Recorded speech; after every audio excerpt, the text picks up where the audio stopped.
चलिए आगे बढ़ते हैं, आपको दिखाते हैं देश विदेश और प्रदेश में मचा घड़ी घड़ी घमासान खबरों का तूफान।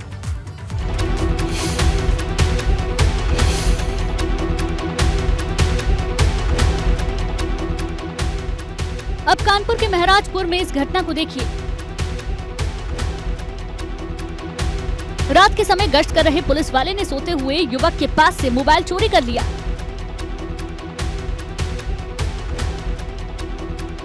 सीसीटीवी फुटेज में कैद वीडियो के मुताबिक एक व्यक्ति रात में दुकान के छज्जे के नीचे सो रहा था। उसी दौरान महराजपुर थाने के सिपाही अपने साथी होमगार्ड के साथ उधर से रोड पर निकला। पहले तो वो आगे निकल गया, लेकिन अचानक लौट के नितिन के बिस्तर के पास आया और बिस्तर के पास सोए व्यक्ति का मोबाइल उठाया और वहाँ से लेकर चलता बना।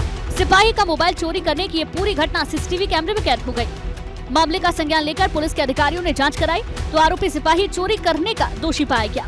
एसपी आउटर ने आरोपी सिपाही को तुरंत निलंबित कर दिया। मोबाइल चोरी होने का वीडियो वायरल होने के बाद सिर्फ कानपुर ही नहीं, पूरे यूपी पुलिस की फजीहत हो रही है।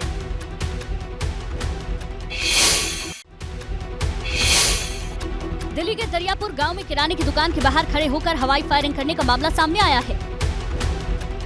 घटना शनिवार की है, जब दोपहर 1:30 बजे के करीब बेखौफ बदमाशों ने दरियापुर मुख्य मार्ग पर स्थित दुकान के बाहर फिल्मी स्टाइल में 2 राउंड फायरिंग की और स्टोर में पर्ची फेंक कर फरार हो गए। वीडियो में देखा जा सकता है कि हमलावर बाइक पर थे। उनमें से एक दुकान के सामने आकर कई राउंड फायर करता है। कुछ सेकंड बाद वो दुकान के अंदर जाता है और फिर दोनों बाइक सवार वहां से निकल जाते हैं। इस घटना के शिकार हुए व्यापारी ने दिल्ली पुलिस में शिकायत दर्ज कराई है कि ये बदमाश उनसे 50 लाख की रंगदारी मांग रहे थे। पूरी घटना सीसीटीवी कैमरे में कैद हो गई। माना जा रहा है कि दुकानदार से 50 लाख रुपए की रंगदारी मांगी गई थी, जिसके बाद हवाई फायरिंग करके दुकानदार को धमकाने की कोशिश की गई। पुलिस ने मामला दर्ज कर जांच पड़ताल शुरू कर दी है। हालांकि अभी तक इस मामले में कोई गिरफ्तारी नहीं हुई है।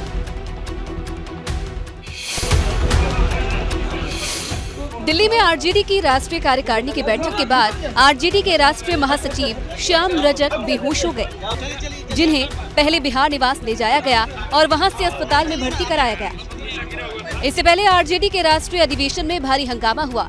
राजद नेता और बिहार के वन एवं पर्यावरण मंत्री तेज प्रताप यादव मीटिंग से तमतमाते हुए बाहर निकले।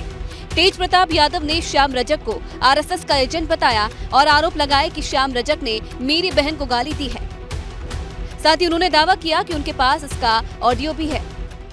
कार्यक्रम के बारे में यहाँ पूछा, हमने टाइमिंग पूछा कि आप टाइमिंग बताइए, तो हमारे पीए हमारी बहन को गाली देने का काम किया गया। श्याम रजक ने वो ऑडियो भी है जो कि हम अपने पेज से डालेंगे और पूरी बिहार की जनता को सुनाएंगे। ऐसे आरएसएस को, ऐसे भाजपाइयों को संगठन से। दिल्ली में राजद का 2 दिवसीय बैठक हो रही है। पहले दिन 9 अक्टूबर को राष्ट्रीय कार्यकारिणी की बैठक हुई। देश प्रदेश के बाद अब विदेश में आई बाढ़ के कहर को देखिए। तस्वीरें नाइजीरिया की है, जिसे पिछले 1 दशक की सबसे भयंकर बाढ़ का सामना करना पड़ रहा है। देश में कई सड़कें जलमग्न हैं, उन पर नावें चलाई जा रही हैं। बाढ़ से करीब 17,000 मकान नष्ट हो गए हैं। 1700 एकड़ खेतों में बाढ़ का पानी भर गया है। ज्यादा पानी भरे होने की वजह से उत्तर मध्य कोगी राज्य में हजारों यात्री फंस गए हैं। लोगों को स्कूल, सरकारी इमारत और मैदानों में खाना बनाना पड़ रहा है। कोगी राज्य की सीमा नाइजीरिया की राजधानी अबूजा के अलावा 1 दर्जन राज्यों से लगती है, तो दूसरी तरफ नाइजर और बेन्यू नदी के संगम पर स्थित लोकोजा राज्य पर बाढ़ का खतरा मंडरा रहा है। नाइजीरिया में आई बाढ़ की सबसे बड़ी वजह कैमरून में लागदो बांध से अतिरिक्त पानी का छोड़ा जाना माना जा रहा है, तो असामान्य वर्षा ने देश की हालत और खराब कर दी है। सरकारी आंकड़ों के मुताबिक नाइजीरिया में इस साल बाढ़ की वजह से 300 से ज्यादा लोगों की मौत हो चुकी है। नाइजीरियाई राष्ट्रपति ने राहत और बचाव प्रक्रिया में तेजी लाने के लिए बाढ़ को राष्ट्रीय आपदा की स्थिति घोषित करने की मांग की है। चीन ने सूर्य के रहस्यों को जानने के लिए एक सौर अन्वेषण उपग्रह को अंतरिक्ष में भेजा, जिसे उत्तर पश्चिमी चीन के जियोक्वान सैटेलाइट केंद्र से प्रक्षेपित किया गया है।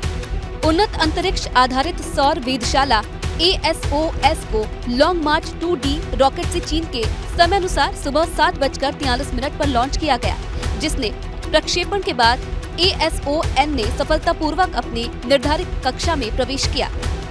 इस उपग्रह से अंतरिक्ष के विनाशकारी मौसम का पूर्वानुमान लगाया जा सकेगा।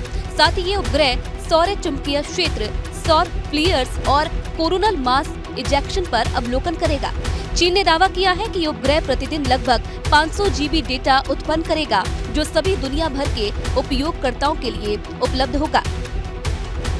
इससे पहले चीन के वैज्ञानिक कृत्रिम सूरज को विकसित करने का दावा कर चुके हैं। चीन का दावा है कि ये ऐसा परमाणु फ्यूजन है जो असली सूरज से कई गुना ज्यादा ऊर्जा देगा।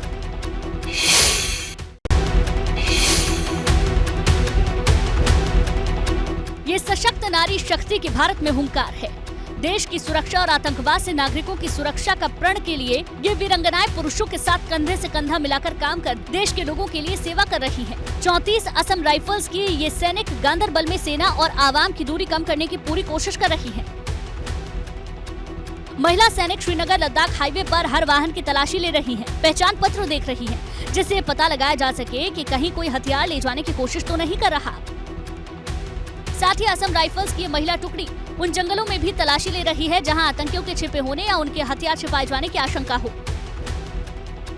महिला सैनिकों की तैनाती से सेना की ड्यूटी को और बेहतर पेशेवर ढंग से करने में मदद मिलेगी। इसके अलावा सेना की वर्दी पहनने की इच्छुक युवतियों के लिए भी राइफल वुमेन एक रोल मॉडल बनेंगी।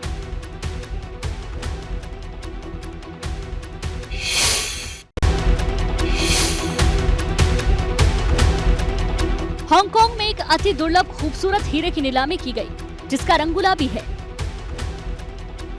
जब इस दुर्लभ हीरे की नीलामी हुई तो बिक्री की कीमतों के सारे रिकॉर्ड टूट गए। नीलामी में बिकने वाले हीरे ने प्रति कैरेट सबसे अधिक कीमत का विश्व रिकॉर्ड बनाया। हीरे के लिए जो बोली लगाई गई वो इसके अनुमान से 2 गुना है।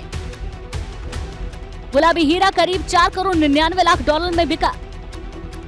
भारतीय करेंसी के मुताबिक इसकी नीलामी 413 करोड़ रुपए में हुई। इस हीरे का नाम विल्मसन पिंक स्टार है और ये 11.15 कैरेट का है। इसका नाम क्वीन एलिजाबेथ को शादी के गिफ्ट के रूप में दिए गए हीरे के नाम पर ही रखा गया है, जिस वजह से इसकी कीमत इतनी ज्यादा बढ़ गई। हालांकि 413 करोड़ रुपए की कीमत किसने चुकाई ये अभी तक पता नहीं चल सका है।